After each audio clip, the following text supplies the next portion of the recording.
ಎಲ್ಲರಿಗೂ price lord. ದೇವ್ರ ನಮಸ್ತೋತ್ರ ಉಂಟಾಗಲಿ. ಈ ಒಂದು ಕಾರ್ಯಕ್ರಮ ವರ್ಡ್ ಆಫ್ ವಿಸ್ಡಮ್ ನಿಮ್ಮ ಮುಂದೆ ತೊಗೊಂಡು ಬರ್ತಾ ಇದ್ದೀವಿ. ದೇವರ ವಾಕ್ಯವನ್ನು ನಾವು ಧ್ಯಾನ ಮಾಡ್ಕೊಳ್ಳೋದು, ಡಿಸ್ಕಷನ್, ದೇವರ ವಾಕ್ಯದಲ್ಲಿರುವಂತಹ ಅತ್ಯದ್ಭುತವಾಗಿರುವಂಥ ಗಣಿಗಳನ್ನು, ನಿಧಿಗಳನ್ನು ನಾವು ಯಾವ ರೀತಿ ಹುಡುಕೋದು ಅನ್ನೋದನ್ನು ಈ ಒಂದು ಸೀರೀಸಲ್ಲಿ ನೀವು ನೋಡಲಿಕ್ಕಿದ್ದೀರಾ. ಯೇಸು ಕ್ರಿಸ್ತನು ಜನನದ ಸಮಯದಲ್ಲಿ ಮರಿಯಳು ಮತ್ತು ಯೋಸೆಫ ಇವರು ಬೆತ್ಲೆಹೆಮ್ಗೆ ಬಂದಿರುವಾಗ ಮೂಡಣ ದೇಶದಿಂದ ಜ್ಞಾನಿಗಳು ಬರ್ತಾರೆ. ಜ್ಞಾನಿಗಳಂತ ಯಾರನ್ನ ಕರೀತಾರೆ ಬೈಬಲ್? ಯಾರು ಯೇಸು ಕ್ರಿಸ್ತನನ್ನು ಹುಡುಕ್ತಾ ಇದ್ದಾರೋ, ಯಾರು ಯೇಸು ಕ್ರಿಸ್ತನ ಹೃದಯದೊಳಗಡೆ ಇಟ್ಕೊಳ್ಳೋದಕ್ಕೋಸ್ಕರ ಹಾತೊರಿತಾ ಇದ್ದಾರೋ ಅವ್ರನ್ನ ಜ್ಞಾನಿಗಳಂತ ಕರೆಯುತ್ತೆ. ನೀವು ಗಮನಿಸಿದ್ರೆ ಮೂಡಣ ದೇಶದಿಂದ ಬಂದಂಥ ಜ್ಞಾನಿಗಳು ಇಸ್ರಾಯೇಲ್ಗೆ ಸಂಬಂಧಪಟ್ಟವರಲ್ಲ, ಅವ್ರ ಅನ್ಯ ಜನಗಳು, ಅವ್ರು ಯಹೂದ್ಯರಲ್ಲ. ಮೂಡಣ ದೇಶದಿಂದ ಬಂದಂಥ ಜೋಯಿಸರು ಅಥವಾ ಜ್ಞಾನಿಗಳು, ಅವ್ರು ಯೇಸು ಕ್ರಿಸ್ತನ ನಕ್ಷತ್ರವನ್ನು ನೋಡಿ ನಾವು ಬಂದ್ವಿ, ಮೂಡಣ ದೇಶದಿಂದ ಬಂದಿದ್ದೀವಿ ಅಂತ ಹೇಳ್ತಾರೆ. ಅದರಲ್ಲಿ ನೀವು ಒಂದು ವಿಷಯ ಏನು ಗಮನಿಸ್ಬೇಕಂದ್ರೆ, ಅವ್ರು ನಿಯರ್ಲಿ ಒಂದು 1500 ಕಿಲೋಮೀಟರ್, ಅಪ್ರಾಕ್ಸಿಮೇಟ್ಲಿ 1500 ಕಿಲೋಮೀಟರ್ ದೂರದಿಂದ ಬಂದಿದ್ದಾರೆ. ಅವ್ರು ಎಲ್ಲಿಂದ ಬಂದಿರ್ಬೋದು ಅಂದರೆ ಬ್ಯಾಬಿಲೋನಿಂದ ಬಂದಿರ್ತಾರೆ. ಈಗ ಲೋಕರಕ್ಷಕ ಮೆಸ್ಸಿಯ ಹುಟ್ಟುವಂಥದ್ದು ಯಹೂದ್ಯರಿಗೆ ಫಸ್ಟ್ ಗೊತ್ತಾಗಬೇಕು. ಯಹೂದ್ಯರಲ್ಲಿ ಅಲ್ಲಿರುವಂಥ ಪ್ರವಾದಿಗಳಿಗೆ, ರಾಜರಿಗೆ, ಯಾಜಕರಿಗೆ ಅವ್ರಿಗೆ ಗೊತ್ತಾಗೋದಕ್ಕಿಂತ ಎಲ್ಲೋ ದೂರದಲ್ಲಿ 1500 ಕಿಲೋಮೀಟರ್ ದೂರದಲ್ಲಿರುವಂಥ ಆ ಜ್ಞಾನಿಗಳಿಗೆ, ಪೂರ್ವ ದೇಶದ ಜ್ಞಾನಿಗಳಿಗೆ ದೇವ್ರು ಯಾಕೆ ಸೂಚನೆ ನಕ್ಷತ್ರವನ್ನು ತೋರಿಸ್ಕೊಡ್ತಾ ಇದ್ದಾರೆ? ಅವ್ರು ಯಾರೋ ಬೇರೆಯವರು, ಆದರೂ ಕೂಡ ಅವ್ರು ಲೋಕರಕ್ಷಕರನ್ನ ಹುಡುಕ್ತಾ ಇದ್ದಾರೆ. ಆದರೂ ಕೂಡ ಅವ್ರಿಗೆ ಯೇಸು ಕ್ರಿಸ್ತ ಮೆಸ್ಸಿಯನ ಕುರಿತಾಗಿರುವಂಥ ಒಂದು ಆತುರತೆ, ಒಂದು ತವಕ ಇದೆ. ಅವರು ಸ್ಟಡಿ ಮಾಡ್ತಾ ಇದ್ದಾರೆ, ಯಾವಾಗ ಲೋಕರಕ್ಷಕ ಹುಟ್ಟಬೇಕು, ಯಾವಾಗ ಹುಡ್ತಾರೆ, ಯಾವ ಜಾಗದಲ್ಲಿ, ಹೇಗೆ, ಇದೆಲ್ಲ ಮೆಟೀರಿಯಲ್ಸ್ ಅವ್ರಿಗೆ ಹೆಂಗೆ ಸಿಕ್ತು? ಈಗ ಇಸ್ರಾಯೇಲ್ ಜನಗಳಿಗಾದರೆ ಧರ್ಮಶಾಸ್ತ್ರ ಇದೆ, ಅವ್ರ ಹತ್ರ ಪ್ರವಾದನೆ ಪುಸ್ತಕಗಳಿದೆ, ಬರಹಗಳಿದೆ, ಇದೆಲ್ಲ ಇದೆ. ಯಹೂದ್ಯರಿಗೆ ಗೊತ್ತಾಗಿದೆ ಅಂದರೆ ಅದರಲ್ಲಿ ಏನು ಆಶ್ಚರ್ಯ ಪಡೋ ಅವಶ್ಯಕತೆ ಇಲ್ಲ. ಇಸ್ರಾಯೇಲ್ ಜನಗಳಿಗೆ ಗೊತ್ತಾಗಿದೆ ಅಂದರೆ ಆಶ್ಚರ್ಯ ಪಡೋ ಅವಶ್ಯಕತೆ ಇಲ್ಲ. ಆದರೆ ಇವರು ಇಸ್ರಾಯೇಲ್ ಜನಗಳಲ್ವಲ್ಲ, ಅನ್ಯರಲ್ವಾ, ಬೇರೆ ದೇಶದಿಂದ ಬಂದವರಲ್ವಾ. ಬೇರೆ ದೇಶದಿಂದ ಬಂದಿರುವಂಥವ್ರಿಗೆ ಈ ಸಮಾಚಾರ ಎಲ್ಲಿಂದ ಸಿಕ್ತು? ನಾವು ಬೈಬಲ್ ಒಂದು ಸ್ವಲ್ಪ ಪುಟಗಳನ್ನ ತಿರುಗಾಕಿ ನೋಡಿದ್ರೆ ದಾನಿಯೇಲನ ಮುಖಾಂತರ ಅವ್ರಿಗೆ ಸಿಕ್ಕಿದೆ. ಇವರು ಸರಿಯಾಗಿ ಓದಂಥ ಸಮಯದಲ್ಲಿ, ದಾನಿಯೇಲ ಅವ್ರಿಗೆ ಆ ಪಂಡಿತರಿಗೆಲ್ಲ ಹೆಡ್ ಆಗಿರ್ತಾನೆ. ದಾನಿಯೇಲ ಸ್ಟಡಿ ಮಾಡಿರೋ ಸೇಮ್ ಮೆಟೀರಿಯಲ್ ಇವ್ರು ಸ್ಟಡಿ ಮಾಡಿದ್ದಾರೆ. ದಾನಿಯೇಲ ಇಟ್ಕೊಂಡಿದ್ದಂಥ ಪ್ರಮಾಣ ವಾಕ್ಯಗಳನ್ನು ಇವರು ಇಟ್ಕೊಂಡು ಪ್ರಮಾಣ ವಾಕ್ಯಗಳನ್ನ ಚಾಚು ತಪ್ಪದೆ ಹುಡುಕಿ ಕರೆಕ್ಟಾಗಿ ಯೇಸು ಕ್ರಿಸ್ತನು ಬರೋದನ್ನ ಕಂಡುಹಿಡಿಯೋದಕ್ಕೆ ಫುಲ್ ಕ್ಲಿಯರ್ ಪಿಕ್ಚರ್ ಇರುವಂಥ ಜ್ಞಾನಿಗಳು. ಅವ್ರು ಸರಿಯಾಗಿ ಕಂಡುಹಿಡ್ತಾರೆ, ಇದು ಯೇಸು ಕ್ರಿಸ್ತನ ನಕ್ಷತ್ರನೇ, ಯೇಸು ಕ್ರಿಸ್ತನು ಉದಯವಾಗಿದ್ದಾನೆ ಯೆರೂಸಲೇಮಲ್ಲಿ, ಭೂಮಧ್ಯ ಪ್ರದೇಶ ಆಗಿರುವಂಥ ಯೆರೂಸಲೇಮಲ್ಲಿ ಯೇಸು ಕ್ರಿಸ್ತನು ಹುಟ್ಟಿರುವಂಥದ್ದು, ಅಂದರೆ ಮೆಸ್ಸಿಯನು ಹುಟ್ಟಿರುವಂಥದ್ದು ಇವ್ರಿಗೆ ಗೊತ್ತಾಗಿ ಇವರು ಪ್ರಯಾಣದಲ್ಲಿ ಬರ್ತಾರೆ. ಇವ್ರ ಪ್ರಯಾಣ ಹೆಚ್ಚು ಕಡಿಮೆ ಅಪ್ರಾಕ್ಸಿಮೇಟ್ಲಿ 2 ವರ್ಷ ಅಥವಾ 1.5 ವರ್ಷ ಇರ್ಬೋದು. ನಿಯರ್ಲಿ 1.5 ವರ್ಷ ಪ್ರಯಾಣ ಮಾಡಿದ್ದಾರೆ ಅವರು ಯೇಸು ಕ್ರಿಸ್ತನ ನೋಡೋಕ್ಕೆ. ಯೇಸು ಕ್ರಿಸ್ತನ ಹುಟ್ಟಿದಾಗಿಂದ ಅವ್ರು ಪ್ರಯಾಣ ಮಾಡ್ಕೊಂಡು ಬಂದಿದ್ದಾರೆ. ಅಲ್ಲಿ ಹೊರಟಿರುವಂಥವ್ರು ಪ್ರಯಾಣದುದ್ದಕ್ಕೂ ಇವ್ರಿಗೆ ಈಗೇನೋ ನಮ್ಗೆ ರೋಡ್ಸ್ ಎಲ್ಲ ಇದೆ, ಫ್ಲೈಟಲ್ಲಿ ಹೋಗ್ಬೋದು, ಟ್ರೈನಲ್ಲಿ ಹೋಗ್ಬೋದು, ಬಸ್ಸಲ್ಲಿ ಹೋಗ್ಬೋದು. ಆವಾಗ ಅವರು ಒಂಟೆಗಳ ಮೇಲೆ ಹೋಗ್ಬೇಕು, ಕತ್ತೆ ಮೇಲೆ ಅಥವಾ ಕುದುರೆ ಮೇಲೆ, ಈ ರೀತಿಯಾಗಿರುವಂಥ ಪರಿಸ್ಥಿತಿ. ನಾವು ಒಂದು ಕನ್ಫ್ಯೂಷನ್ ಏನಲ್ಲಿ ಹೇಗಿರ್ತೀವಿ ಅಂದರೆ, ಜೋಯಿಸರು ಎಷ್ಟು ಜನ ಬಂದರು ಅಂತ ನಾನು ಚಿಕ್ಕ ಮಕ್ಕಳನ್ನ ಕೇಳಿದ್ರು, ಸಂಡೇ ಸ್ಕೂಲ್ ಅವ್ರನ್ನ ಕೇಳಿದ್ರು, 3 ಜನ ಅಂತ ಹೇಳ್ತಾರೆ. ಯಾಕೆ 3 ಜನ? ಅಲ್ಲಿ ಅವರು ತಗೊಂಡು ಬಂದಂಥ ಗಿಫ್ಟ್ ಚಿನ್ನ, ಧೂಪ, ರಕ್ತಬೋಳ, ಇದ್ರ ಬೇಸ್ ಮೇಲೆ ನಾವು ಮೂವರು ವ್ಯಕ್ತಿಗಳು ಬಂದರು ಜೋಯಿಸರು ಅಂತ ಅನ್ಕೊಳ್ತೀವಿ. ಆದರೆ ಬೈಬಲ್ 3 ಅಂತ ಹೇಳೋದೇ ಇಲ್ಲ. ಒಂದು ಸ್ವಲ್ಪ ಬ್ಯಾಕ್ಗ್ರೌಂಡ್ ಅದನ್ನು ಸ್ಟಡಿ ಮಾಡಿ ನೋಡಿದಾಗ ಅರ್ಥ ಆಗುತ್ತೆ. ಇಲ್ಲ, ಜೋಯಿಸರು ಮಿನಿಮಮ್ ಒಂದು 20 ಜನ ಬಂದಿರ್ತಾರಂತೆ, ಅಟ್ಲೀಸ್ಟ್ ಒಂದು 20 ಜನ. ಯಾಕೆ 20 ಜನ? ಆ ಕಾಲದಲ್ಲಿ ದಾರಿಯಲ್ಲಿ ದರೋಡೆ ಮಾಡುವಂಥವ್ರು ಹೆಚ್ಚಾಗಿದ್ರು, ದಾರಿ ಕಳ್ಳರು. ಈಗ ನೀವು ಒಂದು ವಾಕ್ಯ ಗಮನಿಸಿದ್ರ, ಒಬ್ಬ ವ್ಯಕ್ತಿ ಯೆರೂಸಲೇಮಿಂದ ಯೆರಿಕೋ ಕಡೆಗೆ ಇಳಿದು ಹೋಗ್ತಾ ಇರ್ತಾನೆ. ಆವಾಗ ಅವನ್ನ ದರೋಡೆ ಮಾಡ್ತಾರೆ. ಒಬ್ಬ ವ್ಯಕ್ತಿ ಹೋದ್ರೆ. ಅದಕ್ಕೆ ಒಬ್ಬೊಬ್ಬರೇ ಓಡಾಡ್ತಾ ಇರಲಿಲ್ಲ ಆ ಕಾಲದಲ್ಲಿ. ಯೇಸು ಸ್ವಾಮಿನೇ ಹೇಳ್ತಾರೆ, ನಿನ್ಗೆ ಯಾರಾದರೂ ಸ್ವಲ್ಪ ದೂರ ಬಾ ಅಂದರೆ ನೀನು ಜಾಸ್ತಿ ಹೋಗು ಅಂತ. 1 ಮೈಲಿ ಬಾ ಅಂದರೆ ನೀನು 2 ಮೈಲಿ ಹೋಗು. ಯಾಕೆ 2 ಮೈಲಿ ಹೋಗ್ಬೇಕು ಅಂದರೆ ಮೈಂಡ್ ಫಿಕ್ಸ್ ಮಾಡ್ಕೊಂಡು ಹೋಗು, ಅವನ ಜೊತೆಗೆ ಹೋಗ್ಬೇಕು. ಆವಾಗ ಎಲ್ಲರೂ ಒಟ್ಟೊಟ್ಟಿಗೆ ಓಡಾಡ್ತಾ ಇದ್ರು. ಯಾಕೆಂದರೆ ದಾರಿಲಿ ಪ್ರಯಾಣ ಮಾರ್ಗದಲ್ಲಿ ಕಳ್ಳರು ಜಾಸ್ತಿ ಇರ್ತಾಯಿದ್ರು. ಅದಕ್ಕೆ ಒಬ್ಬರೇ ಯಾರೂ ಪ್ರಯಾಣ ಮಾಡ್ತಾ ಇರಲಿಲ್ಲ. ಓಕೆ, ಈ ಜೋಯಿಸರು ಅಲ್ಲಿಂದ ಬಂದು ಎಷ್ಟು ನಿಯರ್ಲಿ ಒಂದು 1500 ಕಿಲೋಮೀಟರ್ ಇವರು ಬೆಟ್ಟ ಗುಡ್ಡಗಳು ಕಣಿವೆಗಳು, ಇವಾಗ ಥರ ಸ್ಟ್ರೈಟ್ ರೋಡ್ ಇರಲಿಲ್ಲ ಅವಾಗ. ಬೆಟ್ಟಗಳ ಮೇಲೆ ಬರಬೇಕು, ಗುಡ್ಡಗಳ ಮೇಲೆ, ಕಣಿವೆಗಳ ಕಾಡಲ್ಲಿ ಈ ರೀತಿಯಾಗಿ ನಡ್ಕೊಂಡು ಬಂದು ಸುಮಾರು ಒಂದು ಹೆಚ್ಚು ಕಡಿಮೆ 1.5 ವರ್ಷ ಅನ್ಕೊಳ್ಳೋಣ. ನಿಯರ್ಲಿ 1.5 ವರ್ಷ ನಕ್ಷತ್ರ ನಡ್ಸ್ಕೊಂಡು ಬಂದಿದೆ. ಈಗ ನಾವೇನೋ ಗೂಗಲ್ ಮ್ಯಾಪ್ಸ್ ಹಾಕೊಳ್ತೀವಿ. ಗೂಗಲ್ ಮ್ಯಾಪ್ಸ್ ಹಾಕೊಂಡು ನಾವೆಲ್ಲಿ ಡೆಸ್ಟಿನೇಷನ್ಗೆ ಎಲ್ಲಿಗೆ ಹೋಗ್ಬೇಕು ಅಲ್ಲಿಗೆ ಅದು ಕರೆಕ್ಟಾಗಿ ಕರ್ಕೊಂಡು ಹೋಗಲಿ. Turn left, turn right, take U turn, ಈ ಥರ ಅದು ನಮ್ಗೆ ಗೈಡ್ ಮಾಡ್ತಾ ಇರುತ್ತೆ. ಅದೇ ರೀತಿಯಾಗಿ ಎಕ್ಸಾಕ್ಟಾಗಿ ಒಂದು ನಕ್ಷತ್ರ ಇವ್ರನ್ನ ಗೈಡ್ ಮಾಡ್ತಾ ಇದೆ. ನಕ್ಷತ್ರ ಅಂದರೆ ಲಿಟ್ರಲಿ ನಾವು ಇವಾಗ ಆಕಾಶದಲ್ಲಿ ನೋಡುವಾಗ ಒಂದು ನಕ್ಷತ್ರ ಕಾಣಿಸುತ್ತಲ್ಲ, ಆ ಥರ ಇರಲಿಲ್ಲ. ಅದು ಒಂದು ಸ್ವಲ್ಪ ಹತ್ರನೇ, ತುಂಬ ದೂರದಲ್ಲ, ಸ್ವಲ್ಪ ಹತ್ರದಲ್ಲೇ ಇವ್ರಿಗೆ ಕಾಣಿಸೋ ರೀತಿ ತುಂಬ ಪ್ರಕಾಶಮಾನವಾಗಿ ಹೊಳಿತಾ ಇರುವಂಥ ಒಂದು ನಕ್ಷತ್ರ. ಅದು ನೋಡ್ಲಿಕ್ಕೆ ನಕ್ಷತ್ರ ಥರ ಕಾಣಿಸ್ತಾ ಇದೆ ಹೊರತು ಬಟ್ ಮೋಸ್ಟ್ಲಿ ಅದು ನಕ್ಷತ್ರ ಅಲ್ಲ, ಅದು ಯಾವ್ದಾದ್ರು ದೇವದೂತ ಇರ್ಬೋದೇನೋ, ಬೆಳಕು ಜಾಸ್ತಿ ಇರೋದ್ರಿಂದ ನಮ್ಗೆ ಕಾಣಿಸ್ತಾ ಇಲ್ಲ ಅನ್ನೋ ಥರ ಆ ರೀತಿಯಾಗಿರುವಂಥ ಒಂದು ನಕ್ಷತ್ರ ಇವ್ರನ್ನ ನಡ್ಸ್ಕೊಂಡು ಹೋಗ್ತಾ ಇತ್ತು. ನಡ್ಸ್ಕೊಂಡು ಹೋಗ್ತಾ ಹೋಗ್ತಾ ಹೋಗ್ತಾ ಇದು ನಿಯರ್ಲಿ ಎಷ್ಟು 1500 ಕಿಲೋಮೀಟರ್ ನಡ್ಸ್ಕೊಂಡು ಹೋಗಿದೆ. ಇನ್ನೊಂದು 8 ಕಿಲೋಮೀಟರ್ಸ್ ನಡ್ಸ್ಬೇಕಷ್ಟೆ. ಯೆರೂಸಲೇಮಿಂದ ಬೆತ್ಲೆಹೇಮ್ಗೆ ಜಸ್ಟ್ 8 ಕಿಲೋಮೀಟರ್ಸ್ ಅಷ್ಟೆ. ಇನ್ನೊಂದು 8 ಕಿಲೋಮೀಟರ್ ನಡೆಸೋದಕ್ಕೆ ನಕ್ಷತ್ರ ರೆಡಿ ಇದೆ, ಆದರೆ ಜ್ಞಾನಿಗಳು ಒಂದು ದೊಡ್ಡ ತಪ್ಪನ್ನು ಮಾಡ್ತಾರೆ. ಜ್ಞಾನಿಗಳು ಮಾಡುವಂಥ ಒಂದು ತಪ್ಪು ಕೆಲಸ, ಒಂದು ಮುಟ್ಟಾಳ್ತನ ಅನೇಕರಿಗೆ ನಷ್ಟವನ್ನು ಉಂಟು ಮಾಡುತ್ತೆ, ದೊಡ್ಡ ಮಟ್ಟದ ನಷ್ಟ ಉಂಟು ಮಾಡುತ್ತೆ. ಅವ್ರು ಜ್ಞಾನಿಗಳೇ, ಯೇಸು ಕ್ರಿಸ್ತನನ್ನು ಹುಡ್ಕೋರೆಲ್ಲರೂ ಜ್ಞಾನಿಗಳೇ. ಯಾಕಂದರೆ ಯೇಸು ಸ್ವಾಮಿನೇ ಸ್ವತಃ ತಾನು ಜ್ಞಾನವಾಗಿದ್ದಾನೆ. ಜ್ಞಾನ ನಮ್ಮ ಒಳಗಡೆ ಇದ್ದರೆ ನಮ್ಮನ್ನು ಕೂಡ ಜ್ಞಾನಿಗಳು ಅಂತ ನಾವು ಕರ್ಕೊಳ್ಬೋದು. ನಾವು ಜ್ಞಾನಿಗಳಾಗಿತ್ಕೊಂಡು ಒಂದೇ ಒಂದು ತಪ್ಪು ಮಾಡಿದ್ರೆ, ಜ್ಞಾನಿಗಳಾಗಿತ್ಕೊಂಡು ಒಂದೇ ಒಂದು ನಾವು ಮಾಡುವಂಥ ಎರರ್ ದೊಡ್ಡ ಮಟ್ಟದ ಲಾಸನ್ನು ತಂದಿಡುತ್ತೆ. ಈ ಜ್ಞಾನಿಗಳು ಅದೇ ಮಾಡಿದ್ರು. ಈ ಜ್ಞಾನಿಗಳು ಯೆರೂಸಲೇಮ್ವರೆಗೂ ನಡೆಸಿರುವಂಥ ನಕ್ಷತ್ರ ಇನ್ನು ಸ್ವಲ್ಪ ಇನ್ನೊಂದು 8 ಕಿಲೋಮೀಟರ್ಸ್ ನಡೆಸುತ್ತೆ, ಮೆಸ್ಸಿ ಇರೋ ಜಾಗಕ್ಕೆ ನಡೆಸುತ್ತೆ ಅನ್ನೋದು ಇವರು ಮರ್ತೋಗಿ ಇವ್ರ ಸ್ವಂತ ಬುದ್ಧಿ, ಸ್ವಂತ ಜ್ಞಾನ, ಸ್ವಂತ ಆಲೋಚನೆನ ಇನ್ಮೇಲೆ ನಕ್ಷತ್ರನ ಫಾಲೋ ಮಾಡೋದು ಸ್ಟಾಪ್ ಮಾಡೋದು. ಯಾವಾಗ ಇವರು ಯೆರೂಸಲೇಮ್ ಒಳಗಡೆ ಬಂದಿದ ತಕ್ಷಣ ಎಲ್ಲ ಅರಮನೆ ಕಾಣಿಸ್ತಾ ಇದೆ, ಫುಲ್ ಸಿಟಿ ಪೂರ್ತಿ ಕಾಣಿಸ್ತಾ ಇದೆ. ಒಂದು ಸ್ವಲ್ಪ ಎತ್ತರದಲ್ಲಿ ಅರಮನೆ ಕಾಣಿಸಿರೋದು ನೋಡಿ ಇದನ್ನು ಬಿಟ್ಬಿಟ್ರು. ಎಲ್ಲರೂ ಫುಲ್ ಖುಷಿಯಾಗಿ ಅರಮನೆ ಒಳಗಡೆ ಹೋಗ್ಬಿಟ್ರು. ಅರಮನೆ ಒಳಗಡೆ ಹೋಗಿ ಯೂದ ರಾಜನಿಗೆ ಜಯವಾಗ್ಲಿ, ಮೆಸ್ಸಿಯನಿಗೆ ಜಯವಾಗ್ಲಿ ಅಂತ ಜೋರಾಗಿ ಘೋಷಣೆ ಕೂತ್ಕೊಂಡು ಚಿನ್ನ ಧೂಪ ರಕ್ತ ಬೋಳ ಎಲ್ಲ ಅವ್ರ ಮುಂದೆ ಇಟ್ಬಿಟ್ರು ತಗೊಂಡು ಬಂದು. ಹೆರೋದ ರಾಜಂಗೆ ಭಯ, ಹೊಸ ಪದ ಕೇಳ್ದಂಗೆ ಅನಿಸ್ತು. ಯಾಕೆ ಹೆರೋದ ರಾಜಂಗೆ ಭಯ ಅಂದರೆ, ಹೆರೋದ ಲೀಗಲ್ ಆಗಿ ಅಂದರೆ ಶಾಸ್ತ್ರಗಳ ಪ್ರಕಾರ ರಾಜ ಆಗಿರುವವನಲ್ಲ, ಅವನಿಗೆ ಏದೋಮಿಂದ ಬಂದಿರೋದು. ಏದೋಮ್ ಅಂದರೆ ನಿಮ್ಗೆಲ್ಲರಿಗೂ ಗೊತ್ತು, ಏಸಾವನ ವಂಶಾವಳಿಯಿಂದ ಬಂದಿರುವಂಥವನು ಲೀಡರ್ ಆಗಿ ಅಲ್ಲಿ ಚೇರ್ ಮೇಲೆ ಕುತ್ಕೊಂಡು. ಇದನ್ನು ಕೂಡ ರೋಮನ್ ಎಂಪೈರ್ಸ್ ಮಾಡಿರೋದು, ನೀನೇ ಇನ್ಮೇಲೆ ಇಲ್ಲಿ ರಾಜ ಆಗಿರ್ಬೇಕು ಅಂತ. ಇವನು ಅಕ್ರಮವಾಗಿ ಒಬ್ಬ ರಾಜ ಆಗಿ ಅವರೆಲ್ಲರ ಮೇಲೆ ಕುತ್ಕೊಂಡು.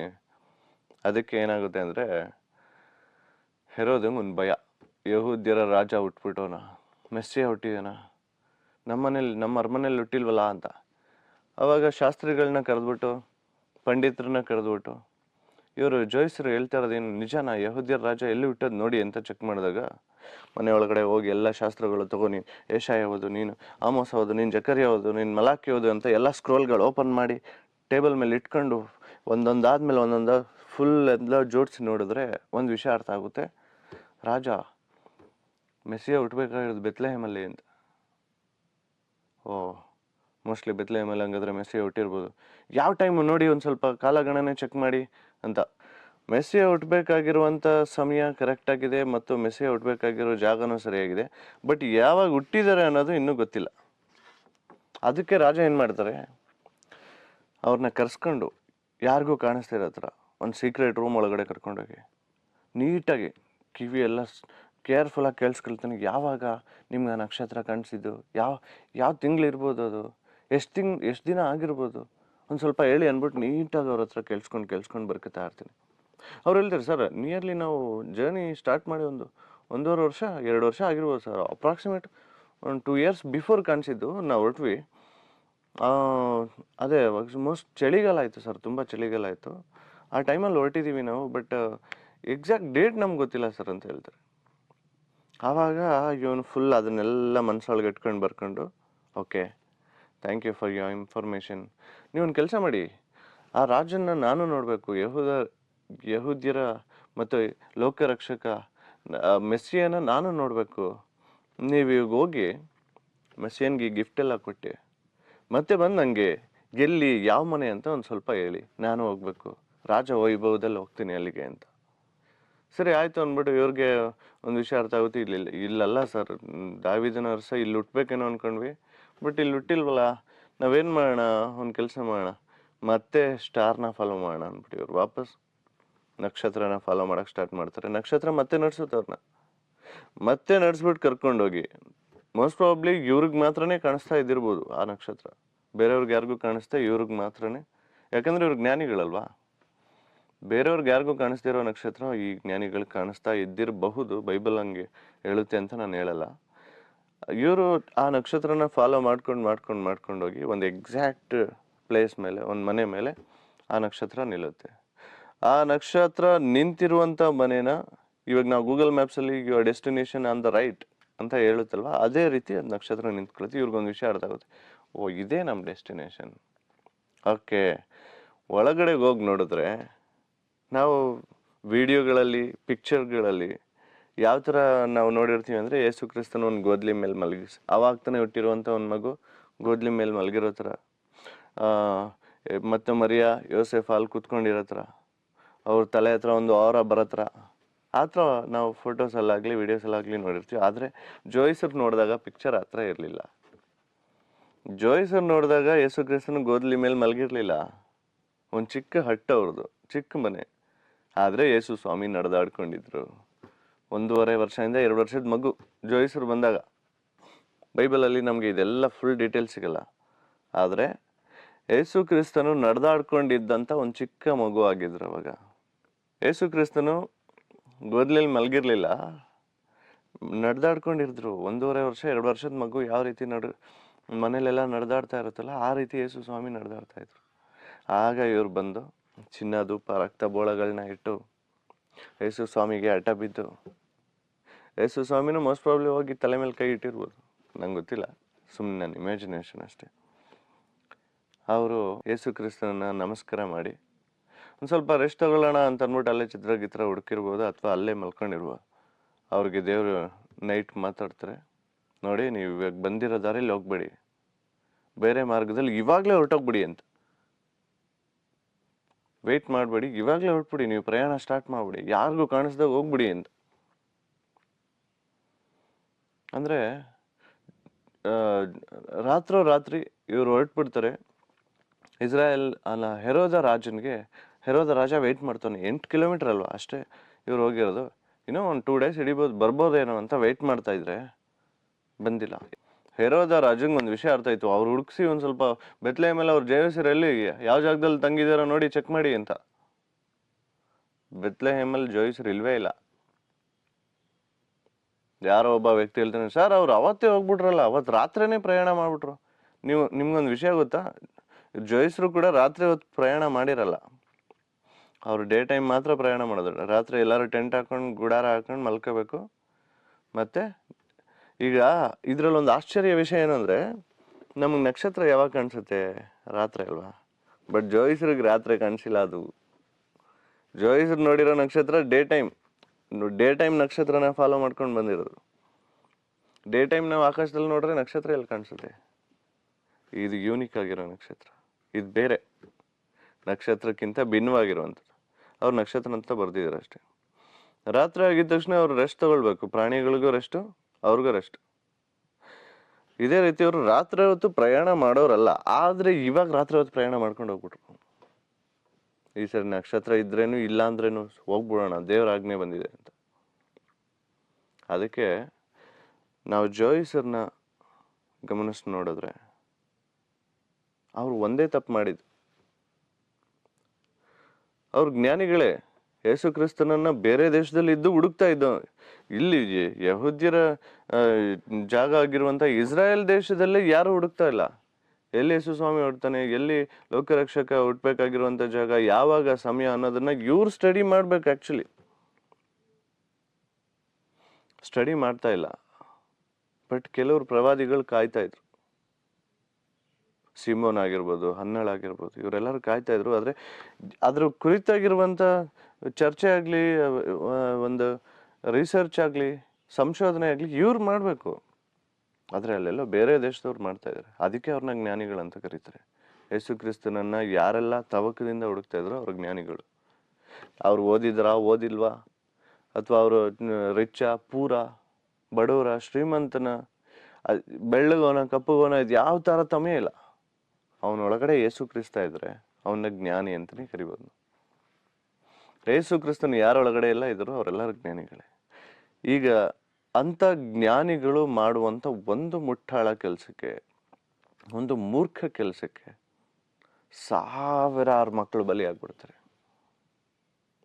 ಅವ್ರು ಯಾವಾಗ ಮೋಸ ಮಾಡಿದ್ರು ಅಂತ ಗೊತ್ತಾಗಿದ ತಕ್ಷಣ ಈ ಹೆರೋದನ್ಗೆ ತುಂಬಾ ಕೋಪ ಬಂದು, ಹೆರೋದ ಒಂದ್ ಕಡೆ ಬರೆದು ಇಟ್ಕೊಂಡಿರ್ತಾನೆ, ಯಾವ ಡೇಟ್ ಇರ್ಬೋದು, ಮೋಸ್ಟ್ ಪ್ರಾಬ್ಲಿ 1.5 ವರ್ಷದಿಂದ 2 ವರ್ಷದ ಮಧ್ಯ ಇದೆ. ಆ ಟೈಮಲ್ಲಿ ನಕ್ಷತ್ರ ಕಾಣಿಸಿರೋದು. ಇವರು ನಮ್ಗೆ ಮೋಸ ಮಾಡ್ಬಿಟ್ರು. ಸ್ಪೆಸಿಫಿಕ್ ಆಗಿ ಯಾರನ್ನ ಸಾಯಿಸ್ಬೇಕು ಅನ್ನುವಂಥದ್ದು ನಮ್ಗೆ ಇವಾಗ ಸಿಗ್ತಾ ಇಲ್ಲ. ಒಂದ್ ಕೆಲಸ ಮಾಡೋಣ, ಯಾರೆಲ್ಲ 2 ವರ್ಷದ ಕೆಳಗಡೆ ಇದ್ರು ಎಲ್ಲ ಗಂಡು ಮಕ್ಕಳನ್ನ ಸಾಯಿಸಿ ಹಾಕ್ಬಿಡಿ ಅಂತ.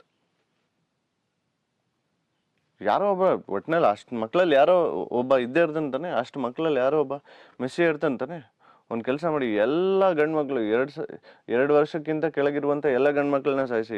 ಯಾಕಂದ್ರೆ ಅವರು ಆ ಕಾಲನ ಕರೆಕ್ಟಾಗಿ ಅವ್ರ ಹತ್ರ ಕೇಳಿಸ್ಕೊಂಡ, ತೀಕ್ಷ್ಣವಾಗಿ, ಸೂಕ್ಷ್ಮವಾಗಿ, ಪರ್ಫೆಕ್ಟ್ ಆಗಿ ಇದೇ ಟೈಮಾ, ಇದಕ್ಕಿಂತ ಮುಂಚೆನಾ, ಅದನ್ನ ಸರಿಯಾಗಿ ನೋಡ್ಕೊಂಡು ಒಂದು ಅಂದಾಜು ಲೆಕ್ಕ ಹಾಕಿದ್ರೆ ನಿಯರ್ಲಿ 2 ಇಯರ್ಸ್ ಬರ್ತಾ ಇದೆ.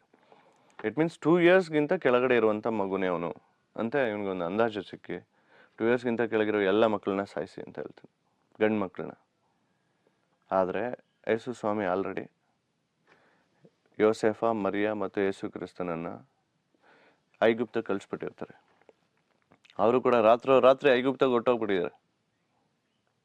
ಈಗ ಇಲ್ಲಿರುವಂತ ಮಕ್ಕಳಲ್ಲಿ ಯೇಸು ಕ್ರಿಸ್ತನಿಲ್ಲ, ಮೆಸ್ಸಿಯ ಇಲ್ಲ. ಆದ್ರೆ ಹೆರೋದ ಒಂದು ಟ್ರಾನ್ಸ್ ಅಲ್ಲವನೇ, ಮೆಸ್ಸಿಯನ್ ಸಾಯಿಸ್ಬಿಟ್ವಿ ನಾವು, ಒಂದು ಭ್ರಮೇಲಿದ್ದಾನೆ. ಮೆಸ್ಸಿಯ ಸತ್ತೋಗಾಯ್ತು, ಇನ್ನು ನನ್ನ ಚೇರ್ಗೆ, ನನ್ನ ಕುರ್ಚಿಗೆ ಯಾವ ಕುತ್ತು ಇಲ್ಲ, ನನ್ನ ಕುರ್ಚಿ ನಂದೇನೆ, ಇನ್ಮೇಲೆ ನಾನೇ ರಾಜ ಅನ್ನುವಂಥ ಒಂದು ಭ್ರಮೇಲಿದ್ದಾನೆ. ಈ ಎಂಟೈರ್ ಸ್ಟೋರಿಯಲ್ಲಿ, ಈ ಎಂಟೈರ್ ಘಟನೆಯಲ್ಲಿ ನಾವೊಂದು ವಿಷಯ ಸೂಕ್ಷ್ಮವಾಗಿ ಗಮನಿಸ್ಬೇಕಾಗಿರೋದು ಏನಪ್ಪಾ ಅಂದ್ರೆ, ಅವ್ರ ಜ್ಞಾನಿಗಳೇ ಆಗಿದ್ರೂ ಸಹ ಯಾವಾಗ ಅವರು ದಿಕ್ಕು ತಪ್ತಾ ಇದ್ದಾರೆ ಅಂದ್ರೆ, ನಕ್ಷತ್ರವನ್ನ ನೋಡೋದು ನಿಲ್ಸಿದ ತಕ್ಷಣ ದಿಕ್ಕು ತಪ್ತಾ ಇದ್ದಾರೆ. ಸ್ವಂತ ಬುದ್ಧಿ, ಸ್ವಂತ ಜ್ಞಾನನ ಯಾವಾಗ ಉಪಯೋಗಿಸ್ತಾ ಇದ್ದಾರೋ ಆವಾಗ ಅವ್ರು ದಿಕ್ಕು ತಪ್ತಾ ಇದ್ದಾರೆ. ಅವ್ರದೇ ಆಗಿರುವಂತ ಒಳಗಡೆ ಅಹಂ, ಅವ್ರದೇ ಆಗಿರುವಂತ ನನ್ಗೆ ಗೊತ್ತು, ಅರಮನೆಯಲ್ಲಿ ಕಾಣಿಸ್ತಾ ಇದೆಯಲ್ಲ, ಇನ್ನು ನಕ್ಷತ್ರ ಯಾಕೆ ಫಾಲೋ ಮಾಡ್ಬೇಕು, ನಮ್ಗೆ ಅಲ್ಲಿ ಡೈರೆಕ್ಟ್ ಆಗಿ ಕಾಣಿಸ್ತಿದೆಯಲ್ಲ, ಅರಮನೆ ಒಳಗೆ ಹೋಗ್ಬಿಡೋಣ ಅನ್ಬಿಟ್ಟು ಎಲ್ಲರೂ ಮಾತಾಡ್ಕೊಂಡು ಹೋಗ್ಬಿಟ್ರು, ನಕ್ಷತ್ರನ ಫಾಲೋ ಮಾಡ್ಲಿಲ್ಲ. ಸ್ವಬುದ್ಧಿ. ದೇವ್ರ ವಾಕ್ಯ ಏನ್ ಹೇಳ್ತೀನಿ ಅಂದ್ರೆ, ಪ್ರಾಕೃತ ಮನುಷ್ಯನು ದೇವ್ರಿಗೆ ಎನಿಮಿ, ವೈರಿ ಅಂತ ಹೇಳ್ತಾರೆ. ಪ್ರಾಕೃತ ಅಂದ್ರೆ ನನ್ನ ಒಳಗಡೆಯಿಂದ ಬರುವಂತ ಒಂದು ಯೋಚನೆಗಳು, ನನ್ನ ಒಳಗಡೆಯಿಂದ ಬರುವಂತ ಒಂದು ಜ್ಞಾನನ ನಾವು ಇಂಪ್ಲಿಮೆಂಟ್ ಮಾಡಿದ್ರೆ ದೇವ್ರಿಗೆ ನಾವು ಎನಿಮಿ ಆಗ್ಬಿಡ್ತೀವಿ. ಆ ಚಿಕ್ಕ ಮಕ್ಳು ಏನ್ ತಪ್ಪು ಮಾಡಿದ್ರು, ಅವ್ರಿಗೇನು ಅವ್ರ ಪಾಪ ಪುಣ್ಯ ಏನೂ ಗೊತ್ತಿಲ್ವಲ್ಲ, ಬಟ್ ಸತ್ತೋದ್ರು. ಅವ್ರೇನ್ ತಪ್ಪು ಮಾಡಿಲ್ಲ, ಬಟ್ ಇವ್ರು ಜ್ಞಾನಿಗಳು ಮಾಡಿರೋ ತಪ್ಪಿಂದ ಸತ್ತೋಗಿದ್ದವ್ರು. ಇದೇ ಪರಿಸ್ಥಿತಿ ಈಗಲೂ ಕೂಡ ಕ್ರೈಸ್ತ ಸಮಾಜದಲ್ಲಿದೆ. ಇದೇ ಪರಿಸ್ಥಿತಿ. We not following the star. ಯೇಸು ಕ್ರಿಸ್ತನನ್ನ ಅಲ್ಟಿಮೇಟ್ಲಿ ಸೇರ್ಕೊಳ್ಳೋದೇ ನಮ್ದು. ಆ ಜೋಯಿಸರ್ದು ಗುರಿ ಏನಪ್ಪಾ ಅಂದ್ರೆ, ಯೇಸು ಕ್ರಿಸ್ತನ ಹೋಗಿ ನೋಡ್ಬೇಕು, ಸೇರ್ಬೇಕು ಅಂತ. ನಮ್ ಗುರಿನೂ ಅಷ್ಟೇ. ನಾವಿವಾಗ ಇಲ್ಲಿದ್ದೀವಿ, ನಮ್ಮ ಅಲ್ಟಿಮೇಟ್ ಗುರಿನೂ ನಮ್ಮ ಕೊನೆ ಅಂತಿಮ ಗಮ್ಯಸ್ಥಾನ ಯೇಸು ಕ್ರಿಸ್ತನ ಸೇರ್ಕೊಳ್ಳೋದು. ಯೇಸು ಕ್ರಿಸ್ತನ ಸೇರ್ಕೊಳ್ಳುವಂಥ ಈ ಒಂದು ಜರ್ನಿಲಿ ನಾವು ಕೂಡ ಇದ್ದೀವಿ. ಇವಾಗ ನಾವು ಕೂಡ ಜ್ಞಾನಿಗಳೇ, ಯೇಸು ಕ್ರಿಸ್ತನ್ನೇ ಹುಡುಕ್ತಾ ಇರೋದು. ಆದರೆ ಯೇಸು ಕ್ರಿಸ್ತನನ್ನ ಹುಡುಕುವಂಥ ಪ್ರೋಸೆಸ್ಸಲ್ಲಿ ನಮ್ಮ ಸ್ವಂತ ಬುದ್ಧಿಯಿಂದ ಹುಡುಕಿದ್ರೆ, ನಮ್ಮ ಸ್ವಂತ ಜ್ಞಾನದಿಂದ, ಸ್ವಂತ ಆಲೋಚನೆಯಿಂದ ಒಂದು ಅಸಂಪ್ಷನ್ ಮೇಲೆ ಅಲ್ಲೇ ಇರೋದು. ಜೀಸಸ್ ಇದ್ರಲ್ಲಿ ಇರ್ತಾರೆ, ಆ ಜಾಗದಲ್ಲಿ ಇರ್ಬೋದು ಅಂತ ಅಂದ್ಬಿಟ್ಟು ನಾವೇನೋ ನಮ್ಮ ಸ್ವಂತ ಬುದ್ಧಿಯಿಂದ ಹುಡುಕಿದ್ರೆ ನಮ್ಮನ್ನ ಫೂಲ್ಸ್ ಅಂತ ಕರೆಯುತ್ತೆ. ನಾವು ನಮಗೆ ಮಾತ್ರನೇ ಲಾಸ್ ಮಾಡ್ಕೊಳ್ತಿಲ್ಲ, ನಮಗೆ ಮಾತ್ರ ಮೋಸ ಮಾಡ್ಕೊಳ್ತಿಲ್ಲ, ಬೇರೆಯವ್ರಿಗೂ ಮೋಸ ಮಾಡ್ತಾ ಇದೀವಿ. ನಾವು ಮೋಸ ಮಾಡ್ಕೊಳ್ತಾ ಇದೀವಿ, ನಮಗೆ ನಾವೇ ಬೇರೆಯವ್ರಿಗೂ ಮೋಸ ಆಗ್ತಾ ಇದೆ. ಅದಕ್ಕೆ we have to follow the star. ದಯವಿಟ್ಟು ನೆಕ್ಸ್ಟ್ ಎಪಿಸೋಡು ನೋಡಿ. ಇನ್ನೊಂದು ವಿಡಿಯೋ ಕೂಡ ನಮ್ಮ ಯೂಟ್ಯೂಬ್ ಚಾನಲಲ್ಲಿದೆ. ಕ್ರಿಸ್ತ ಪೂರ್ವದಲ್ಲಿದ್ದಂಥ ಅನ್ಯ ಜನಗಳಿಗೆ ರಕ್ಷಣೆ ಹೇಗೆ. ಯೇಸು ಕ್ರಿಸ್ತ ಇವಾಗ 2000 ವರ್ಷಗಳಿಂದ ಈಚೆಗೆ ಹುಟ್ಟಿರೋಂಥದ್ದು. ಇದಕ್ಕಿಂತ ಅನೇಕ ಜನಗಳಿದ್ರಲ್ಲ, ಅನೇಕ ಮನುಕುಲ ಇವಾಗ ಸ್ಟಾರ್ಟ್ ಆಗಿಲ್ವಲ್ಲ, ಅವಾಗ್ಲಿಂದನೂ ಇತ್ತಲ್ಲ. ಅವರೆಲ್ಲರನ್ನೂ ನರ್ಕಕ್ಕೆ ಕಳಿಸ್ತಾರ ನಿಮ್ಮ ಜೀಸಸ್? ನೀವು ಯೇಸು ನಾಮದಲ್ಲಿ ಮಾತ್ರನೇ ರಕ್ಷಣೆ ಅಂತ ಕೇಳ್ತೀರಾ? ಅವ್ರಿಗೆಲ್ಲರಿಗೂ ರಕ್ಷಣೆ ಇಲ್ವಾ ಅಂತ ಒಂದು ಕ್ವಶನ್ ಕೇಳಿದರು. ಆ ಕ್ವಶನ್ಗೆ ಉತ್ತರ ಆಗಿ ಇನ್ನೊಂದು ವಿಡಿಯೋ ಮಾಡಿದ್ವಿ. ಅದು ನಮ್ಮ ಚಾನಲಲ್ಲಿದೆ, ಡಿಸ್ಕ್ರಿಪ್ಷನಲ್ಲಿ ಕೊಡ್ತೀವಿ. ದಯವಿಟ್ಟು ಅದನ್ನು ನೋಡಿ. ಮುಂದಿನ ಸಂಚಿಕೆಗೋಸ್ಕರ ವೆಯ್ಟ್ ಮಾಡ್ತೀರಿ. ಯಾಕೆ ನಾವು ಈ ಬೈಬಲ್ನ, ನಮ್ಮ ಕೈಲಿರುವಂಥ ಬೈಬಲ್ ಶ್ರೇಷ್ಠ? ಯಾಕೆ ಯೇಸು ಕ್ರಿಸ್ತನು ಹೀಬ್ರು ಭಾಷೆಯನ್ನೇ ಅಥವಾ ಗ್ರೀಕ್ ಭಾಷೆಯನ್ನೇ ಯಾಕೆ ಉಪಯೋಗಿಸಿದ್ರು ಬೈಬಲ್ ಬರೆಯೋದಕ್ಕೆ ಯಾರನ್ನೆಲ್ಲ ಉಪಯೋಗಿಸಿದ್ರು, ಯಾವ ವಿಧಾನದಲ್ಲಿ ಉಪಯೋಗಿಸಿದ್ರು, ಈ ಒಂದು ವಿಷಯಗಳನ್ನ ನೆಕ್ಸ್ಟ್ ಸಂಚಿಕೆಯಲ್ಲಿ, ನೆಕ್ಸ್ಟ್ ಎಪಿಸೋಡಲ್ಲಿ ನಾವು ತಿಳ್ಕೊಳ್ಳೋಣ. ಎಲ್ಲರಿಗೂ ಪ್ರೈಸ್ ಲಾರ್ಡ್. Thank you.